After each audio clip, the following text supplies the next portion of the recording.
There's a reason NASA wants to destroy the International Space Station, and I'm trying to figure out what it is. I've worked at NASA for almost 30 years, long enough that I got to see the ISS get put in orbit. It's generally regarded as one of the best things we've ever done, and I agree. The amount of scientific data, discovery, disaster observation, it's just priceless. We'd all be living in a worse world without that hunk of metal orbiting our planet. It's a strange feeling to see everyone talking about taking it out of the sky. On one hand, the thing is getting pretty old. It was built for 15 years of operation, but it's been functional for 21 now. On the other, I'm, well, a little sentimental.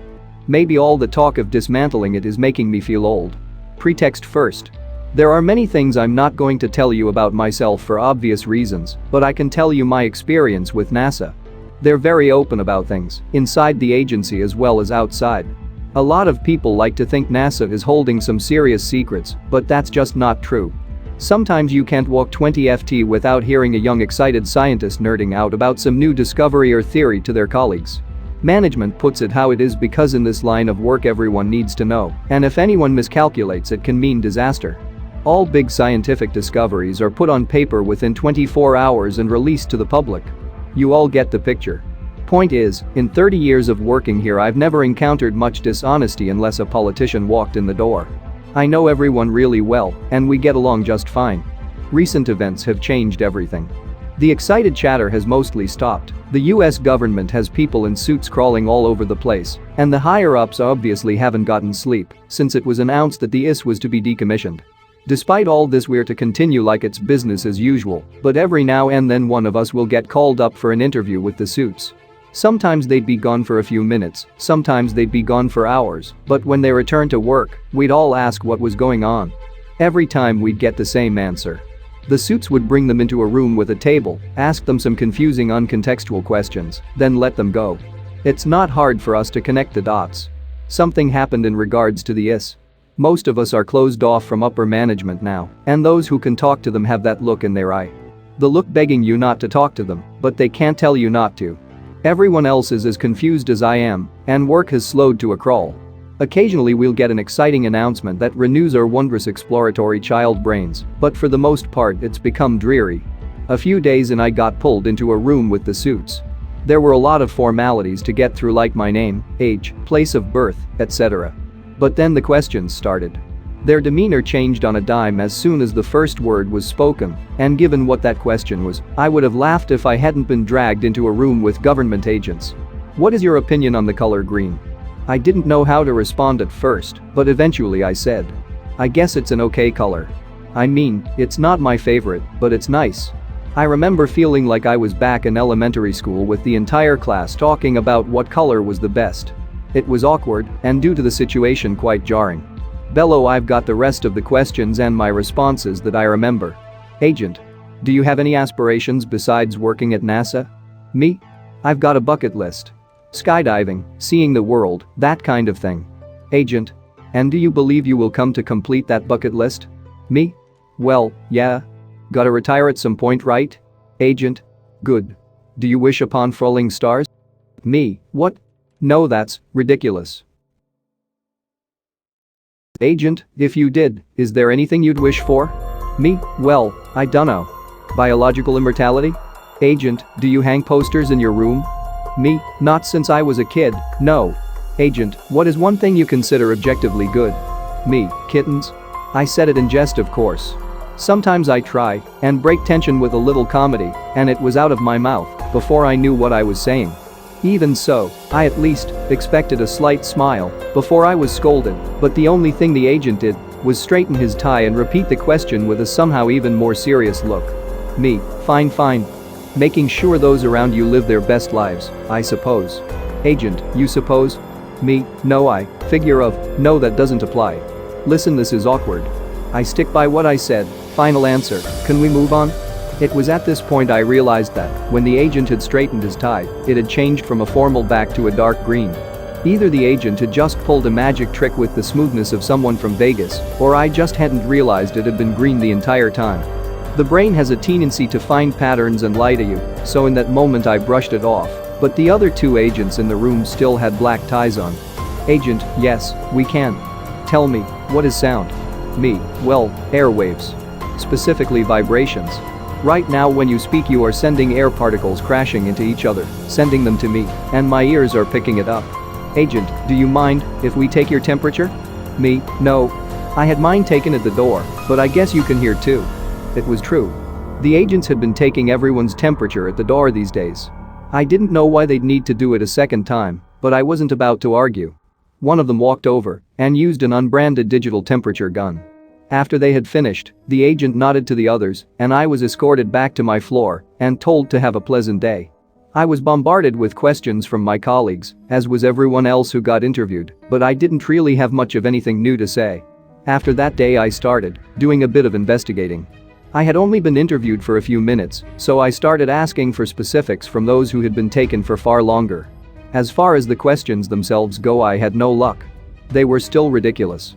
Things like have you tasted dog water or have you ever gone hiking? But there were some consistencies too. When I brought up the green tie they said they saw the same, but brushed it off for the same reasons I did. The temperature check? It happens at the end of every interview to everyone regardless of time. But for those who got interviewed for over an hour? There was another through line. All of them were asked what the International Space Station was to them. At this point I knew for absolute certain that something was being kept from us regarding the ISS. No more rumors, no more speculation, no more conspiracy theories. The agents were interested in our space station too. I had to get to the bottom of this, so I contacted the guys in charge of doing the math for weight on the next supply run to the ISS. Did I mention they're still sending things up there? Because they are. Apparently they were in a tough spot. Usually you know exactly what is going into space. You have to for literally hundreds of safety reasons. But the agents had been interfering since they appeared. They'd say that something new had been added to the list, tell them the weight, and then inform them that they needed to update their math to include the mystery item. It was so against code that they'd tried to take it up to management several times, but every time management shot them down. I was told that one guy was considering quitting in protest due to how unsafe just randomly adding unknown things to a spacecraft was, but the next day someone else showed up in his position. The kid was friendly, excited, and under the impression the position had been left vacant for a while. He had no idea he'd just replaced someone. I tried to get into contact with the person who was fired, but no dice. The phone number must have been bad, and I didn't know him well enough to get in contact any other way. Decided given the situation it was a bad idea for me to do so anyways. Those agents kept giving me stares when I started asking for his number. But I'd been working there for 30 years, and I had my contacts. Decided to hit up some of the old ISS crew members. I was buddy-buddy with a few of them, even taking them out for drinks on occasion.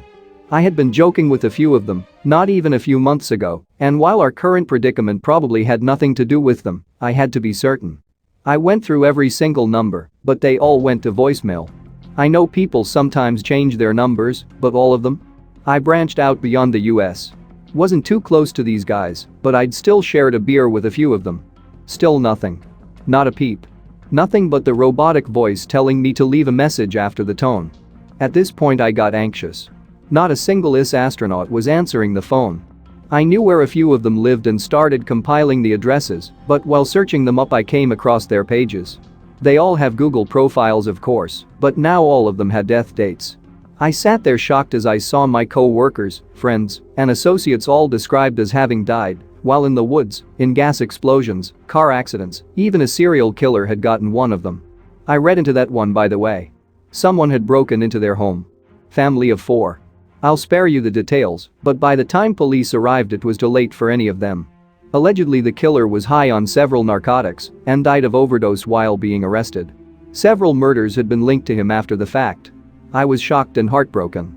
No one had ever told me, and the way the guy went out was devastating. But then I looked at the date of the murder. I had to check my calendar, but there it was. I had taken the astronaut, his family, and several co-workers out to a movie not 3 days after the article said he died. It was to celebrate his full recovery after staying on the ISS so long. Things didn't line up, and while most of the death dates made sense some others didn't correlate with my calendar either. After I compiled all their addresses I took a look at the properties. All of them were closed down due to one thing or another. Gas leak had burned one down, one of them had left a stove on, a local forest fire had destroyed another, every single house was gone. At this point I had to see it all with my own eyes. After work the next day I went on a half-hour drive to one of the closer residences. It had been a month or so, but the property was owned by one of my closer buddies, so it wouldn't be too strange to see me around the area. Sure enough, the house was a smoldering ruin. Didn't even look like it had happened that long ago, maybe a day at most. There was even a fire truck still outside with firefighters sorting through it all. I was going to pull up and ask them what happened, but then I spotted the black van across the way. More government agents. I didn't want to be seen there, so I just drove by like anyone else would and didn't make eye contact. Could have been my paranoia, but I swore I could feel their gaze burning into the back of my skull. Now I knew. Every single IS crewmate was gone under mysterious circumstances. I think it's the government itself, but I don't understand why. I'd like to believe they aren't actually dead, just in a holding cell somewhere until this all blows over, but I just don't know. To make matters worse, I was approached at work the next day. Agents, of course. They didn't bring up any specifics, just said the same thing they'd been saying from day one. Don't interfere with their business, and everything will be just fine.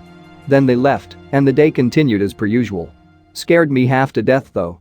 My mind was running through the possibility that they were going to make me disappear too, and it took every ounce of mental strength I had not to look like I was caught. Not even sure I did look normal that day, to be honest. I had lost a lot of sleep and was living off of coffee. As of now, rumors about weapons being smuggled onto the ISS are circulating. No one is allowed to go to the upper floors now, and people are starting to get replaced faster and faster. One of my colleges, who's been doing some investigating of his own, said he looked at the ISS through his telescope and swears to God that it was spinning out of control and half covered in something black. Took a look myself, but I couldn't find the station at all. It's definitely not on its projected orbital path. No one outside the agency is talking about this. For all the public knows, NASA plans to decommission the ISS in 2031 and land its remains on Point Nemo, which I will add is the furthest point from human civilization on the planet. They even denied letting museums keep pieces of it, opting to just get rid of the darn thing. I'm too afraid to go to the press about it too. I don't want to be replaced, because I'm pretty sure everyone who does isn't just going back home unemployed. And those agents. They've asserted even more control. I pretty much directly report to them now, and they're the only ones who go upstairs. No one has seen anyone from upper management in weeks. To make matters worse, I haven't even seen the agents express a hint of remorse or any emotion really. It's just a stone-cold stare 24/7. I'm starting to think they're robots. I'm also starting to think I'm going crazy, like I've been cooped up in a cage for too long with eyes on me at every waking moment. Does anyone have any idea what's going on? I need to get out of this before I end up in a cell, or worse. I think they know I'm looking into it, and I don't know what I'm going to do. My friends are gone along with half my colleagues. I just feel helpless.